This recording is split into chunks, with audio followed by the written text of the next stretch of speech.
Hello everyone. In this video, we will calculate what is the input impedance and output impedance of this given op-amp circuit. Before going and solving the circuit, we'll first understand what is the input impedance and output impedance. Okay, so let's assume I have some circuit. So this is some network. Okay, so it has some inputs and it has some output terminals. Okay, this is uh, input and this is output. Okay, so we don't know what is the circuit here.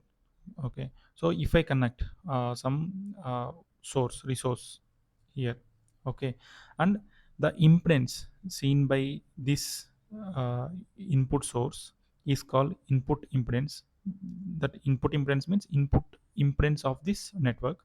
In the same way, if I connect some resource here, okay, so if I connect this resource, what is the impedance seen by this source is called output impedance. Why? Because I have connected a source in the output side. That's why the we call it as a output impedance of this circuit. Okay, so now we'll go and see how to solve the our given circuit. So that means what we need to do is we will connect some resource at the to find the input impedance.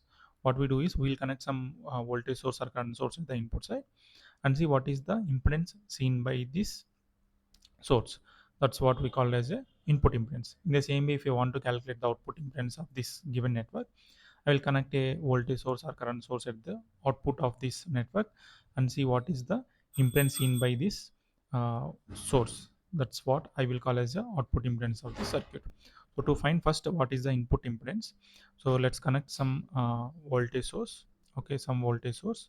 If I connect some voltage source, what how it will behave? So we know this is a negative feedback system.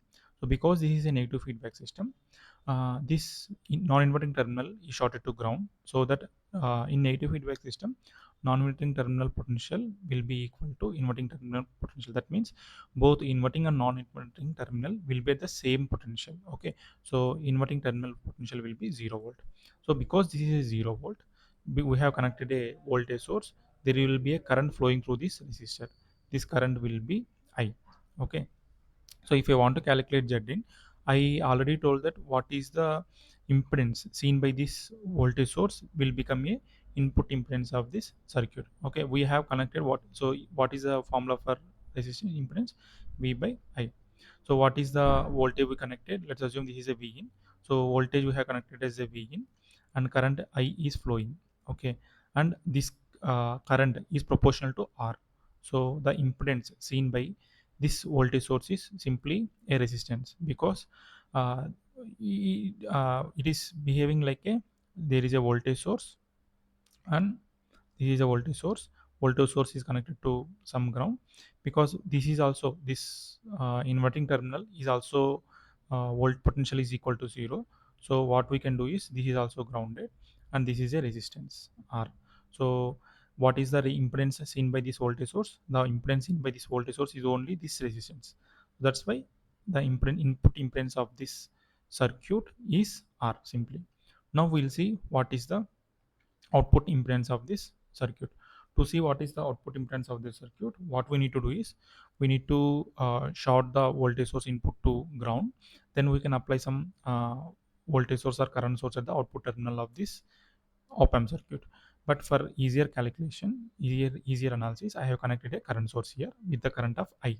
Okay, but still if you see this op-amp, this is in still in negative feedback system. How I'm telling, this is, there is a feedback from output to non-inverting terminal, and what we have done is we have simply made the input to 0. That means we have applied a 0 volt kind of stuff, we can assume, because this is a 0 volt and this is a negative feedback and this node is also 0 volt.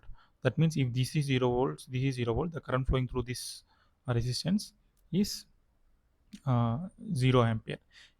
And if we apply a KCL here, okay, so the current flowing through this node, this resistance is 0, and there will no current flow through the op amp, because this is an ideal scenario. So the current to satisfy KCL, the current flowing through this node is also 0 ampere. Because there is no current flowing through this node, the output voltage will be 0 volt. Because the output voltage is 0 volt, and the load is also connected to 0 volt. So this potential difference is 0. The current flowing through the resistance, load resistance, is also 0 ampere. And we have only one path now. The current should flow from um, flow into the op-amp. So the current will flow into the op-amp. The total I current will flow into the op-amp, and voltage across the current source is now 0 volt. But the property of current source, we know that the current voltage across the current source can be from minus infinity to plus infinity, but now we have 0 volt.